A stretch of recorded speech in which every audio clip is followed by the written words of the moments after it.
Welcome back, and today's lecture we will introduce product quantization, which is another algorithm to solve the nearest neighbor search in high-dimensional space. And we will also introduce k-means clustering, which is an essential component of product quantization, and it also has applications in machine learning models and some other algorithms or applications. All right, so let's start from nearest neighbor search in high-dimensional Euclidean space. This is what we are targeting at today's lecture. So which means product quantization, the algorithm or the version that we introduced today only works for nearest neighbor search in high-dimensional Euclidean space. All right.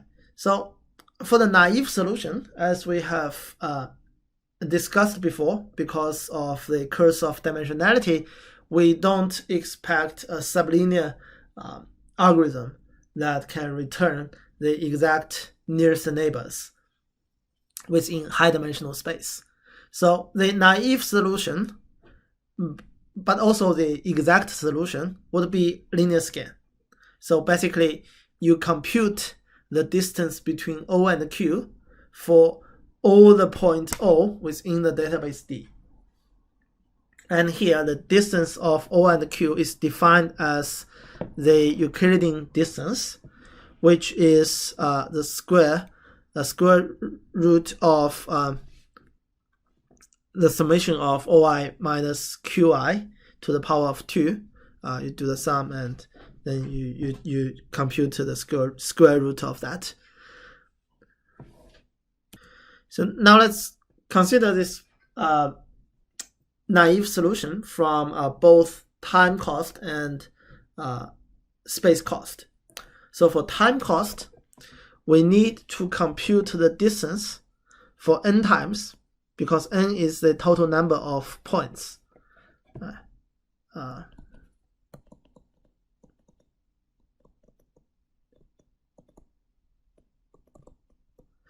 is the total number of points in D. And for each point, we need to do D subtractions, right, from 1 to D. So we need to do D subtractions and D multiplications here, and D minus 1 additions, which is sum here. So the total time complexity would be big O of n times D, because it's in high dimension, so D cannot be considered as a simple constant value. So we also include D in the big O notation. And for the storage, it's also costly, because we need to store all the points, which is n times D again. So this could be problematic in both database managed systems and distributed systems such as Hadoop. So in database systems, the problem is that we need to read this data from disk. So it involves a disk I/O, not one disk I/O, a set of disk I/Os, right? And that could be costly. So because in DBMS we do prefer to put things in memory as much as possible, right? And in Hadoop or in Spark, the problem is that we need to read this data from different data nodes. So it involves internet transportations. It involves disk I/Os as well, right? So also, I mean, the larger the file, the larger the size of the file, the more dangerous that it would be lost due to node failures. Right? So storage or space consumption is also a problem for this naive solution. So this motivates the idea of compression, right? Because as we can see, the problem here is that we need to compute or read things for n times, and each time it's a d-dimensional vector. If we can do compression, then hopefully we still do the computation or read for n times, but each time we won't compute based the complexity is not based on d, it's based on a much smaller number. Then that is what we are expecting. Right. So we start from an initial idea called vector quantization. Then we will see what is the problem of vector quantization and how could we solve the problem with a slightly with a more clever solution. All right. So for vector quantization, the idea is to use the compressed representation of vectors instead of using the original vectors. So each vector, in this sense, each vector is represented by a representative. We denote it as QZO, which QZ stands for quantization. Right. And we will discuss how to get the representatives later by k-means clustering. We will discuss this issue later. So for now, let's see if we just magically we can represent each vector with a representative. So the representative is also a vector, right? And then we control the total number of representatives for the data set. We denote k, this total number, we denoted it as k. Right? So one representative, in this case, represents multiple vectors. Then, instead of store each and every vector, we store its representative ID. So it's from d floats to one integer. So each float is 4 bytes. So it's d times 4 bytes. It's originally for each vector we need 4d bytes, and now because we converted we store its representative ID, which is one single integer, and the integer is let's say 4 bytes of the integer is quite large because the integer only needs log k bits, which let's say usually 2 bytes would be more than enough. So in this case, we reduce 2d times the space consumption if we use this vector quantization idea. So instead of compute distance between O and Q, we now compute the distance between the representative of O and the query Q. So it's a trade-off between space and time. We reduce the space. We reduce. Sorry, it's not space and time. It's the accuracy versus time and space. So we reduce the space consumption. We reduce the time cost. But instead, we have less accurate value or estimation of the distance between O and Q. Right. And why I say we reduce the time cost, because now we only need k computations of the distance. This k computations comes from because we now have k representatives from R1, R2 to Rk.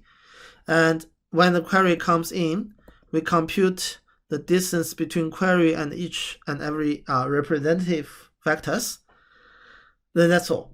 Right? Because, for example, now we see O1, we know its representative is R3. Then we have pre-computed the distance between R3 and Q. So we don't need to do it to do the computation again. Instead, we just take the number, right? And then we have the distance of all the Q1 and Q. So that is the idea of vector quantization. Now the thing is how to generate representatives, because all the algorithms that we have present here is based on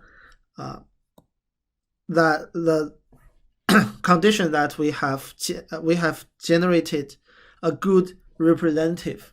Right? Also, the accuracy is highly depends on the quality of the representative.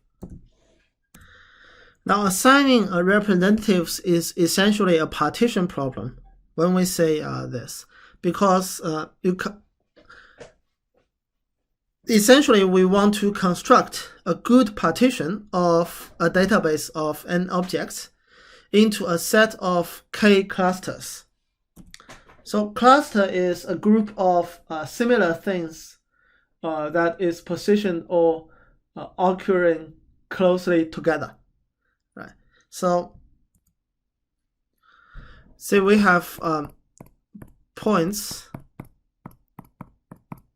within the space, and in order to generate representatives, we want to partition the data into k clusters. Let's say if k equals to 4, then we can partition them into 4 clusters like this.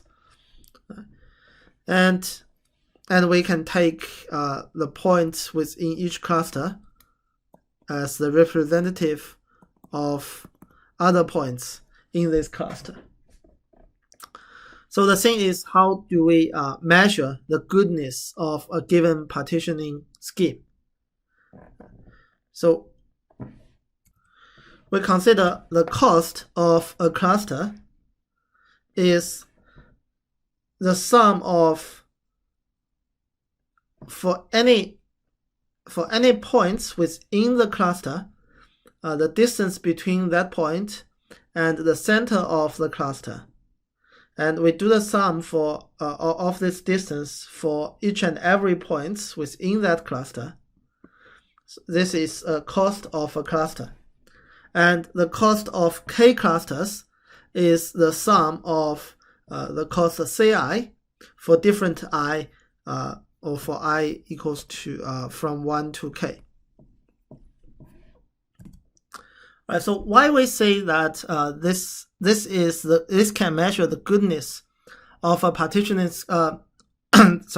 this measurement of the goodness of a partitioning scheme has a relationship with the vector quantization, or why this kind of goodness equivalent to the goodness of in the vector quantization. Right. So basically, in vector quantization, we use a distance of QZO between QZO and Q to estimate the distance between O and Q. So our goal is to minimize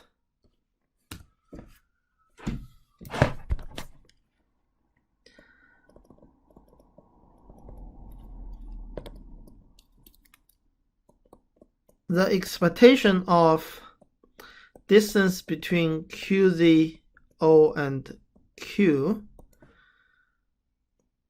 minus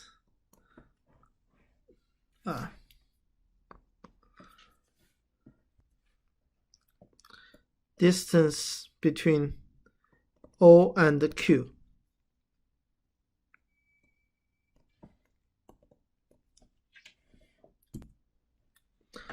We can add to the power of 2 here, but it does not affect the objective of our goal. Right. So let's say this is point O, and this is point Q, and this is point the quantization of O, which also can be seen as the center of O.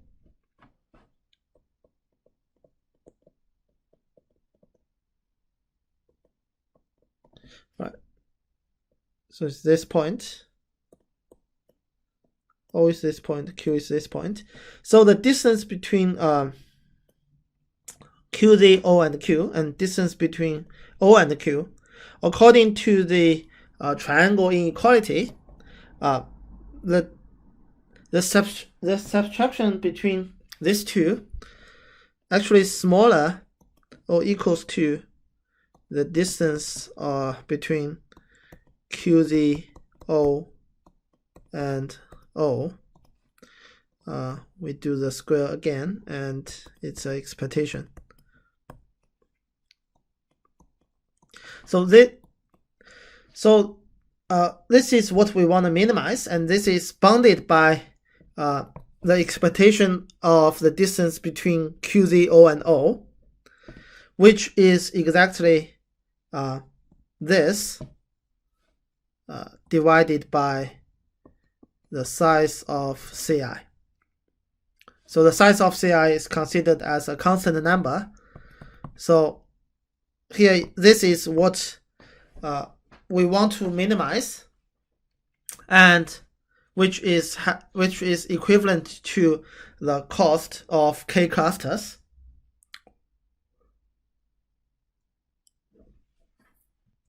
Therefore, we say this 2 goodness is equivalent in this context. So, in order to achieve or find such kind of K clusters, or K so-called best clusters, it's an optimization problem, right? We want to minimize the cost of K clusters, and if we are aiming at the global optimal solution, it is NP hard. And it's not only for the for this cost function, it's actually for a wide range of cost functions. Because it is NP hard, so if we want to solve it, or we want to find the answer, it requires exhaustively enumerate all the possible partitions, which is n choose k. Right. So it is the String numbers of the second kind, and it's actually the value or the number approaches n to the power of k to the power of n divided by the factorial of k when n approaches infinite. Therefore, we are trying to find heuristic methods. So here we will introduce and discuss K-means algorithm. We will not, due to the time limitation, we will not discuss its many variants, but we will focus on the original K-means algorithm. So the K-means clustering method. So the K-means algorithm has an input parameter that is k. So this clustering method needs to be specified with k first. All right. So then the algorithm is implemented in 4 steps, where the first step is to partition objects into k non-empty subsets. So you do this randomly. And then the second step is to compute the seed points. So the seed points is actually the centroids or the center of the cluster of the current partitioning, or the center of the current of the objects or the vectors currently in the cluster or in the subset.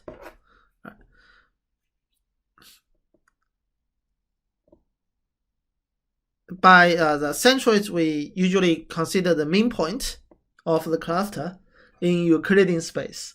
So in other spaces, you may need to consider other measurements, but we won't discuss that in this course. All right. So the third step is to assign each object to the cluster with the nearest seed point or the centroid. So it's kind of you reassign the objects to the clusters. Then you go back to step 2.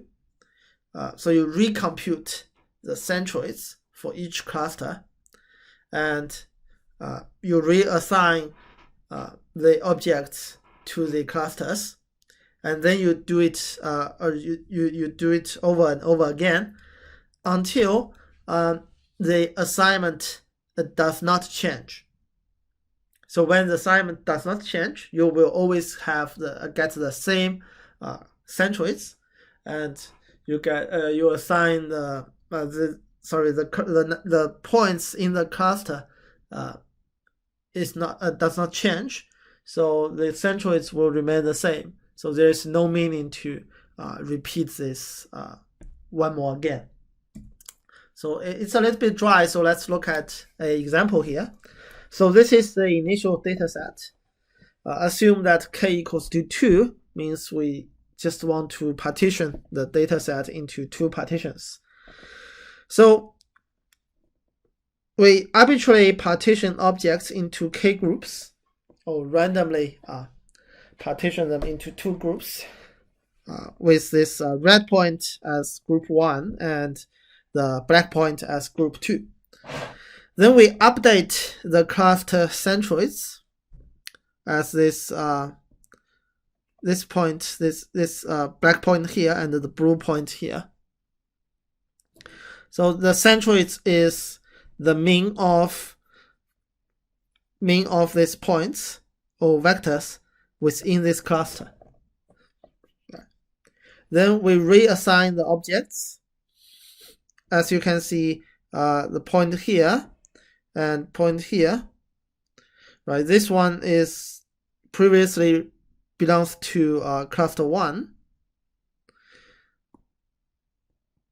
This is where cluster 1 looks like, and this is cluster 2 looks like. By reassigning, we got cluster 1 like this and cluster 2 like this. So these 2 points are reassigned. This one reassigned to the blue point. This one reassigned to the black point. All right. And then we can update the cluster centroids again. So the black point moves to here, so does the blue point. All right. Then we do the loop again. So actually,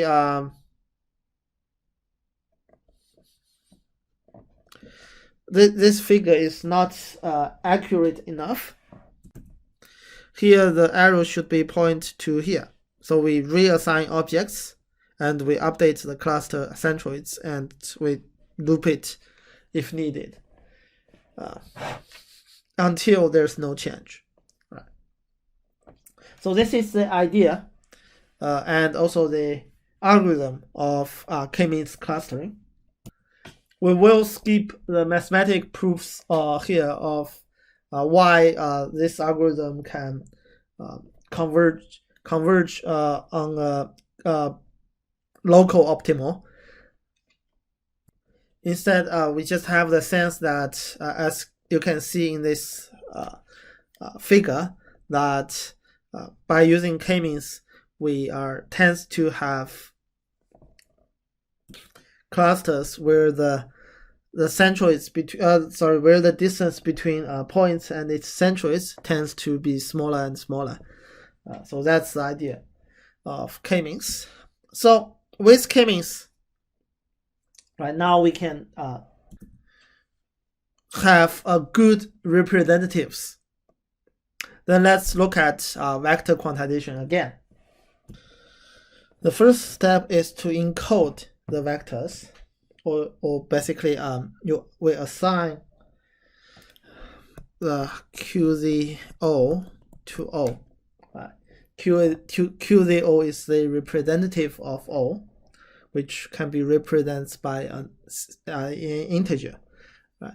So in order to do that, we generate a codebook W. A codebook is nothing but a set of centroids from 1 to k. We use k-means to get these centroids, and we put it into a set, give it or a list, give it to a codebook, name it as a codebook. Then we assign O to its nearest code word in W. So each CI is a code word, which means the QZO equals to CI, such that the distance between O and CI are no more than distance between O and CJ for any j from 1 to k. Right. All right. So then we can represent each vector O by its assigned code word, which is QZO. In this case, let's say assume that dimensionality equals to 256, and k, which is k in k-means, equals to 2 to the power of 16. Then before, we need 4 bytes. This is for one float, times 256, which is 1024 bytes for each vector. Right. And now for the data, each data point we only need 16 bits, right? Because the k is 2 to the power of 16, means we only need 16 bits. We can represent k different numbers or integers. So for each data we need 16 bits, which is 2 bytes. Right. And for the codebook, we need, because the codebook is C1 to CK, so k is 2 to the power of 16. This is for one CI, and for each CI it is a vector, a d-dimensional vector. So it's A1 to A256. That's why we need 256 here. And for each AI, it's a float, so 4 bytes. So for the codebook, we need this much bytes. So if you do the math, using vector quantization will save the space when the number of points is larger than 70,000, or it's an estimation. It's an estimation, not exact number. But as you can see, I mean, usually n would be quite large, say millions or billions. When n is larger, because the codebook, the size of the codebook is a constant. That's why when n becomes larger and larger, the difference between the space for the data using vector quantization or not using vector quantization would becomes the gap will becomes larger and larger. So here is the example. The figure here is the example of vector quantization. So basically, you have points all over the space, and you have this C1 to C8 as the centroids or the code words. All right, and for each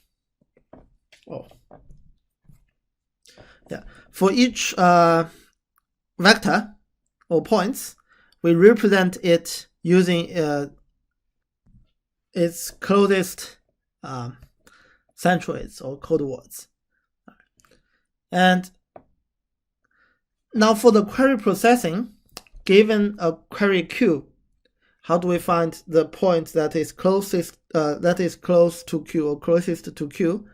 So the algorithm would be firstly we compute the queue's code words using the same way as we compute the code words for each and every point as before, right? Just here, all right?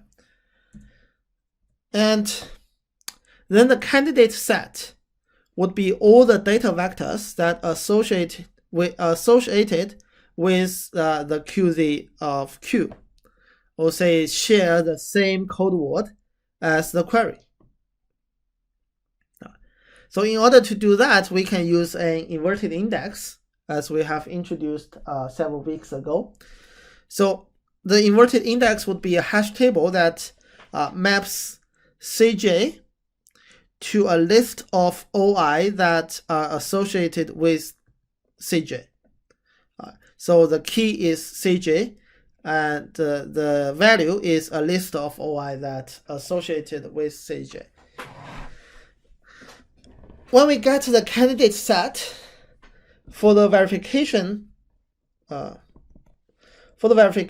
we can compute the distance between query and any OI within the candidate set. In this step, we actually need to load the vectors in the candidate set, right? But remember, this part of this candidate set, or these points in the candidate set, is just a small fraction of the total number of points. So it still saves the computation cost. So vector quantization, the idea is simple. The algorithm is simple, but it usually does not perform very well, because that there are several reasons. So to achieve a better accuracy, we do want a fine-grained quantizer with large K of the K-means algorithm, or the number of the code words. So basically, you can think of, let's say, we have points. So we have points like this.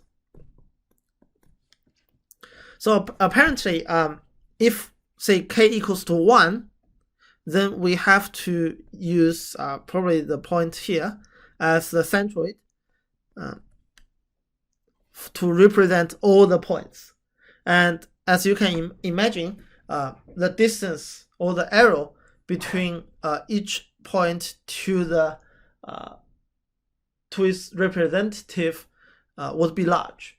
But if K equals to 2, then we can partition them into 2 partitions like this, and we can choose a better representatives for each partition.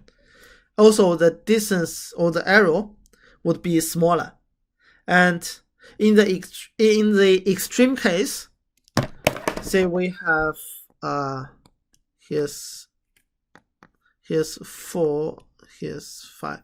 We have 9 points in total. If we have k equals to 9, right? If k equals to 9, then we will have 9 centroids or 9 code words, which means the error would be 0. There would be no error. So apparently a larger k is favored, but the larger k will bring some other problems as well. For example, the computation cost of k-means is highly relies on the how large k is. So a larger k means it would be costly to run k-means, and also the computing the QZ of Q is expensive, because you need to, as we have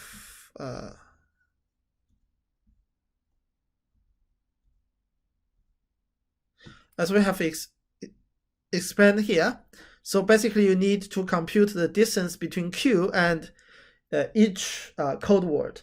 So if there is k code word, then the computation cost would be big O of KD, right?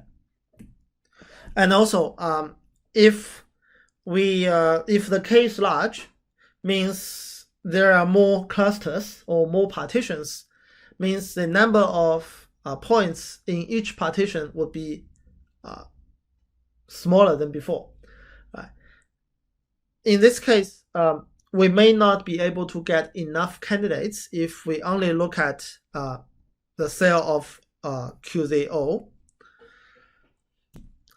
which means we may need to look beyond QZ of Q, the cell of QZ of Q. But it is not easy to look at the cells that around QZ of Q, because we are in a high dimensional space. You virtually need to compute the pairwise distance between all the code words if we want to do so. So a large K would bring many problems as well. Therefore, we want to find a method that can sit in between of the accuracy and the cost to achieve the balance.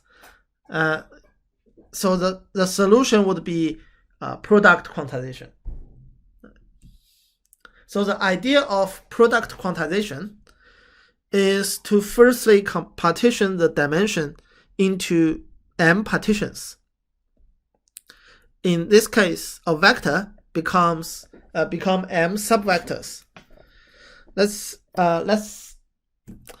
assume that we have a vector of 8 dimensions, and we want to partition it into 4 partitions. In this case, we do the partition evenly, so it would become 4 subvectors like this. Then we can use separate vector quantization with k code words for each chunk or each subvectors. Let's consider an example where the vector is 8 dimension. We use a small dimension to illustrate the idea of the product quantization. So we decompose it into m equals to 2 subvectors, and each codebook has k equals to 4 code words. Right. So the example would be like this. So this is O1, O2, and so on. Right. So for each vector, we divided them or partitioned them into 2 parts.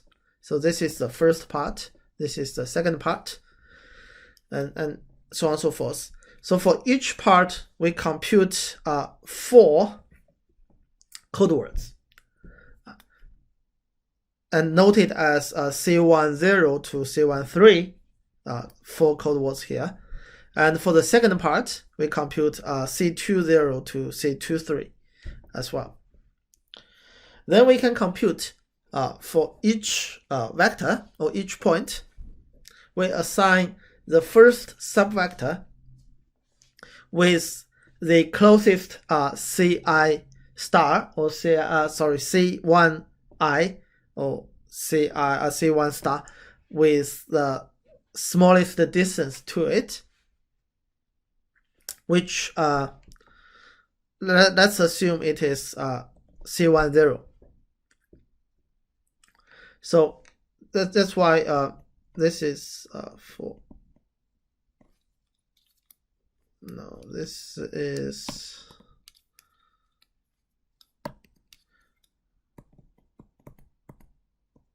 Q01 or T1. So this 0, 0 represents the 0 here because we have 0, 1, 2, 3. So it should be 0, 0 to 1, 1, which happens to represent 0, 2, 3 here. So we need 2 bits to represent the code word of the first partition of O1. And we assume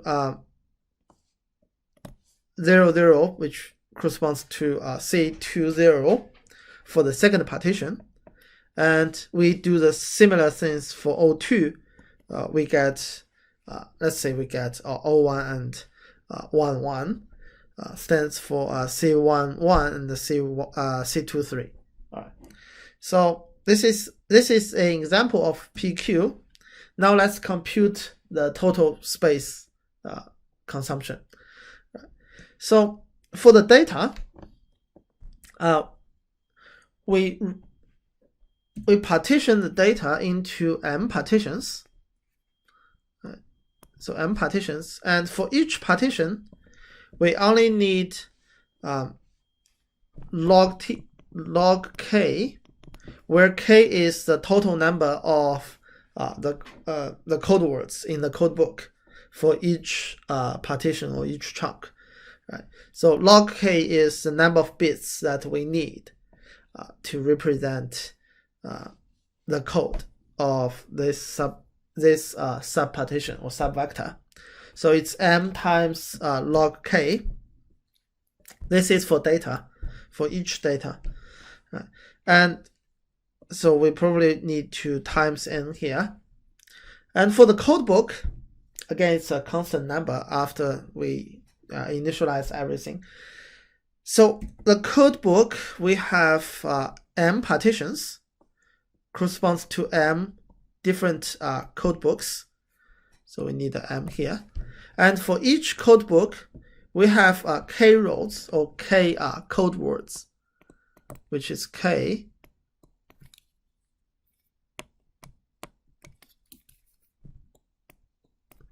And for each code words, we would have D divided by M, which is the dimensionality of a subvector, also the dimensionality of a code word. And for each element in the code word, it's a float, so it's 4 bytes.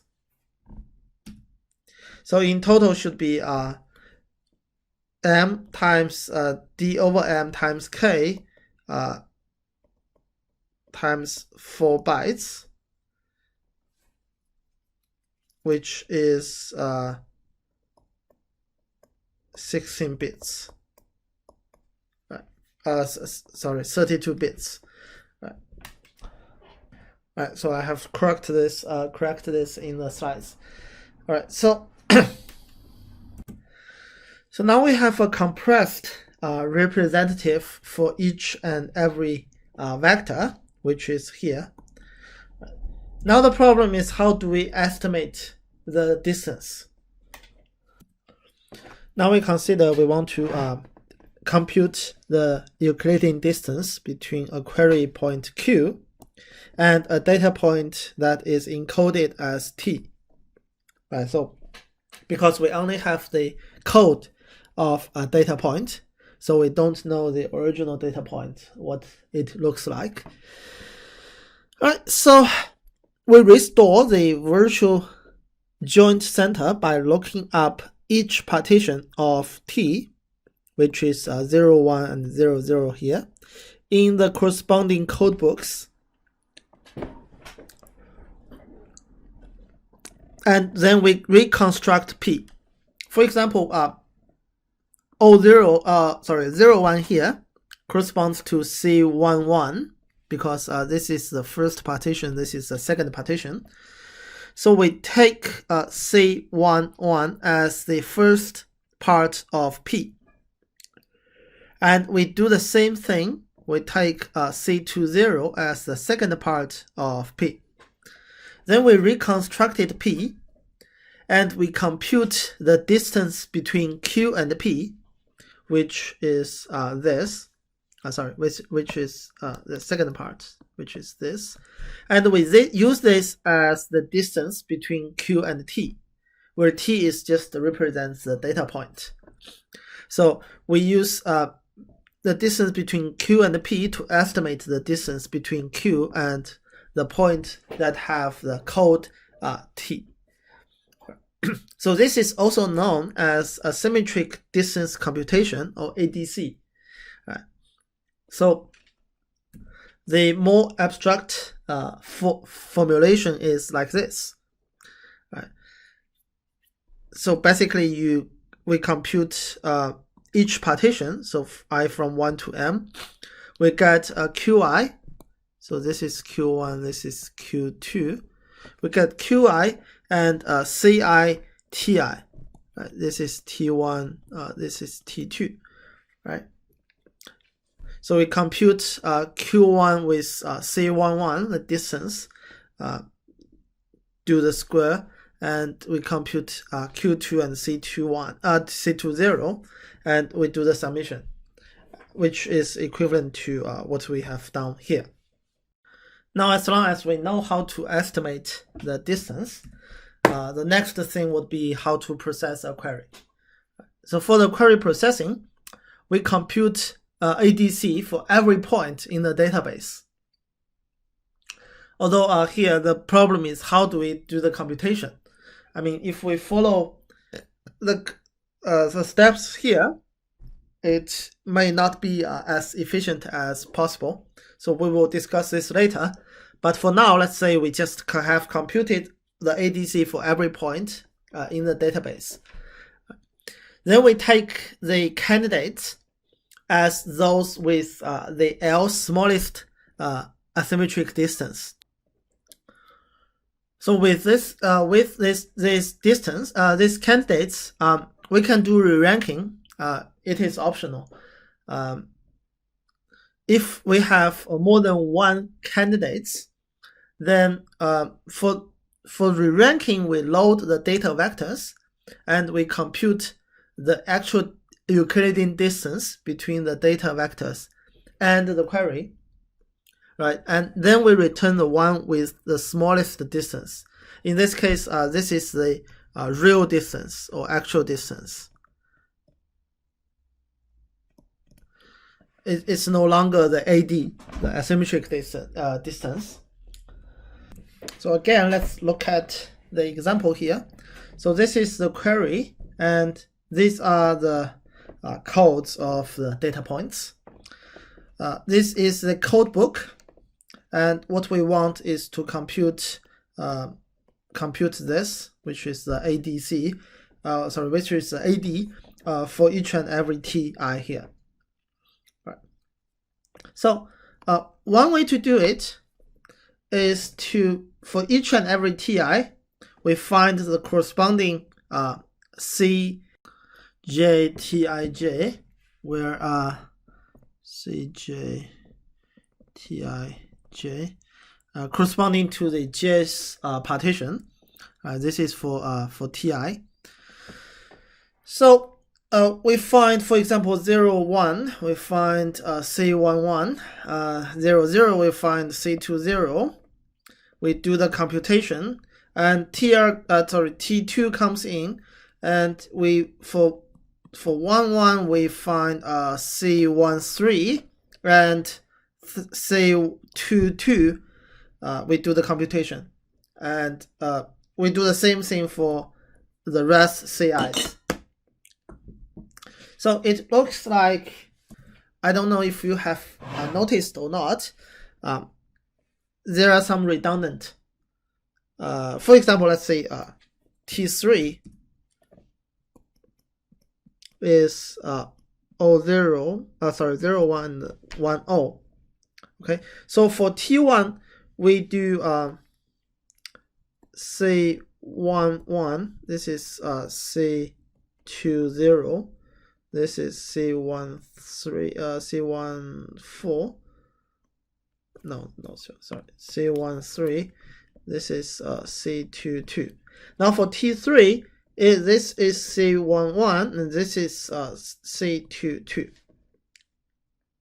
So as you can see, for Q1 minus C11, we have computed it 2 times, and also for C22, we computed 2 times.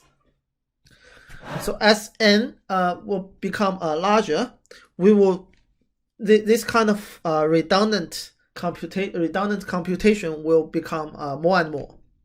So instead of compute the asymmetric distance as we presented before, a better way is to compute Qi minus Cij for all I in 1 to m and j in 1 to k, right? Actually can compute the square as well. So in this way, we need to compute m times k different cases, because for each I in 1 to m, we compute Qi and different Cij, which would be k different Cij, so it's m times k, different combinations. And we remember the number here. Then for each and every Ti, we just look up the pre-computed subdistance, or pre-computed the partition of the distance, and we only need to do the addition when we handle each and every Ti. So it would be faster than look up Cj, Tij for each and every Ti. So this is how do we do the query processing. The framework of product quantization, there are 2 phases. The first phase is pre-processing, and the second phase is query processing. So for pre-processing, the first step, we partition the data vectors into m partitions or subvectors. The second step is to generate codebooks for each partition using a k-means algorithm. And the third step is to encode data or encode data based on the subvectors and the corresponding codebooks. Then each data is encoded as m codes. For each code is an ID of a code word that is corresponds to the code word in the codebooks. Right. So for the query processing part, the first step is to compute the distance between Q and the code words for different partitions, or based on each partition. And the step 2 is to compute a symmetric distance for each point and return the candidates. And the last step is to do the re-ranking, which is optional. So by doing re-ranking, we are expecting a better or more accurate result as the actual distance is computed. So that's all for today's lecture. Next week. This Wednesday we will start to introduce Spark SQL and then Spark machine learning libraries, and the project 2 is will be released in later this week or early next week. So there are indeed many tasks due in the following weeks. So it is better to start earlier if it is possible. All right. So that's all for today. Thank you for watching.